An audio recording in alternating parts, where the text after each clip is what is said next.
اعوذ باللہ من الشیطان الرجیم بسم اللہ الرحمن الرحیم۔ تسبیح اللہ تعالیٰ کی، درود و سلام آخری نبی حضرت محمد صلی اللہ علیہ وسلم پر۔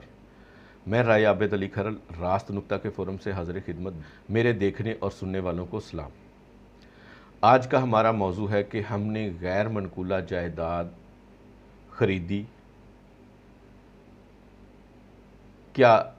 جائیداد ہمارے نام ہوئی یا فراڈ ہوا؟ کیسے پتہ چلے گا؟ جب بھی کوئی شخص غیر منقولہ جائیداد خریدتا ہے، یعنی کوئی پلاٹ، مکان، دکان، زرعی زمین یا کمرشل زمین، تو اس کا سب سے پہلے اقرار نامہ بیانہ ہوتا ہے، بیانہ اوپر لکھا جاتا ہے، اور یہ تقریباً اقرار نامہ بیانہ میں، اقرار نامہ معاہدہ بیع میں تمام تفصیلات درج ہوتی ہیں کہ کون سی زمین ہے، اس کا محل وقوع کیا ہے، اس میں زر ثمن کتنا انوالو ہے، کتنا ادا کر دیا گیا ہے، کتنا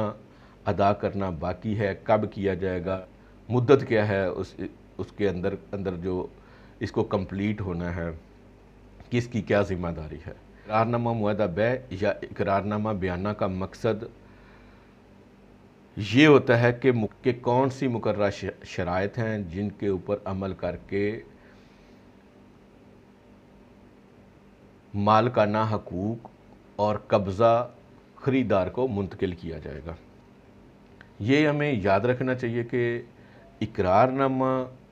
سے حقوق ٹرانسفر نہیں ہوتے، حقوق منتقل ایگریمنٹ ٹو سیل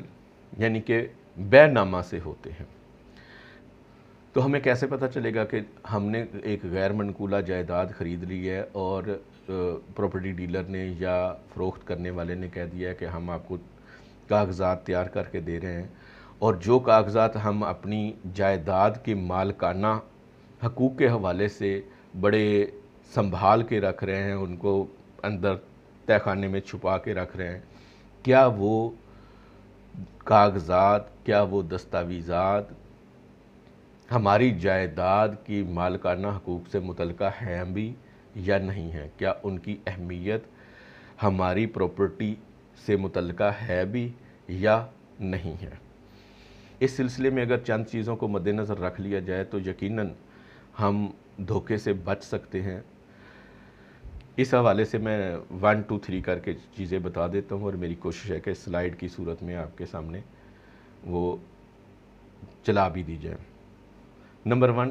رجسٹری کا مضمون، بیع نامہ، مکان، دکان، زمین وغیرہ واضح ہونا چاہیے۔ نمبر 2، جائیداد کی مالیت کے مطابق اشٹام وغیرہ لگائے جائیں، کارپوریشن فیسز ادا کی جائیں۔ جائیداد کی ملکیت مارکیٹ کے حساب سے بھی ہو سکتی ہے، ڈی سی ریٹ کے حوالے سے بھی ہو سکتی ہے، ایف بی آر بھی ان کو مقرر کر سکتا ہے۔ نمبر 3 پہ اگر وہ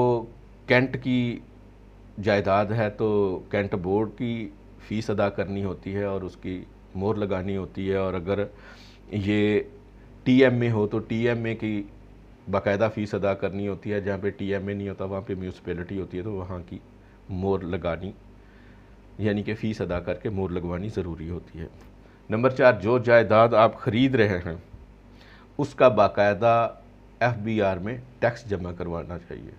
اور اگر فروخت کرنے والے کے اوپر بھی ایف بی آر کا ٹیکس لاگو ہوتا ہے تو وہ بھی باقاعدہ ادا کرنا چاہیے، اس کو چھپانا نہیں چاہیے۔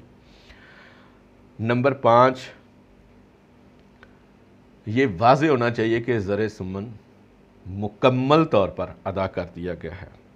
جو جائیداد آپ نے خریدی ہے اس کا مکمل ایڈریس ہونا چاہیے، اور اس کا رقبہ، سب چیزیں، اور ہو سکے تو وہاں پہ جو ہاتھ سے ہی رجسٹری کے اوپر جو ہے نا وہ نقشہ بنا لیں اور محل وقوع لکھا ہونا چاہیے۔ اور اس کے بعد باقاعدہ طور پر سب رجسٹرار، متعلقہ سب رجسٹرار کی مہر ہونی چاہیے، اور اس کے اوپر دستاویز نمبر، بئی نمبر، جلد نمبر، تاریخ، اور بعض مہروں کے اندر تو صفحہ نمبر بھی اندراج ہوتے ہیں، تو وہ مکمل دیکھ لینا چاہیے، اور متعلقہ سب رجسٹرار کا نام ہونا چاہیے کہ اس سب رجسٹرار یعنی کہ اس ایریے میں یہ رجسٹرڈ ہوئی ہے۔ ایک بات یاد رکھی جانی چاہیے کہ یہ چیزوں کو بچانے کے لیے اور لوگوں کو دھوکہ دینے کے لیے ایگریمنٹ ٹو سیل کو رجسٹرڈ کروا دیتے ہیں۔ اس کے اوپر جو میں نے آپ کو فیسز وغیرہ بتائی ہیں کچھ بھی نہیں لگتا، اس کے وہ باقاعدہ رجسٹرڈ ہو جاتا ہے سب رجسٹرار کے آفس میں، لیکن اس سے آپ کی جائیداد کے مالکانہ حقوق آپ کو ٹرانسفر نہیں ہوتے، وہ صرف اقرار نامہ ہے۔ آپ کو باقاعدہ بے نامہ چاہیے۔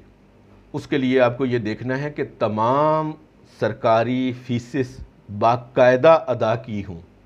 اگر سرکاری فیس میں سے کوئی ایک فیس بھی ادا نہیں کی جائے گی تو وہ مکمل بے نامہ نہیں ہوگا، وہ کسی بھی وقت پرابلم کر سکتا ہے۔ اس لیے ہمیں یہ چیزوں کو اچھے طریقے سے دیکھنا چاہیے، اور میرے خیال میں تو یہ ضرور کرنا چاہیے کہ جب رجسٹری وغیرہ ہو جائے تو رجسٹری کی تصدیق شدہ کاپی، انتقال کی تصدیق شدہ کاپی اگر وہ انتقال والی پراپرٹی ہے، پرت پٹوار، پرت سرکار، ان سب کی تصدیق شدہ کاپیاں لے کے رکھیں تاکہ آئندہ آپ کو کوئی پریشانی نہ ہو۔ اگر آپ اس فورم پر نئے ہیں تو سبسکرائب کے بٹن کو دبا دیں اور ساتھ لگے گھنٹی کے بٹن کو بھی دبا دیں تاکہ آپ کو ہر نئی آنے والی ویڈیو کی اطلاع ملتی رہے۔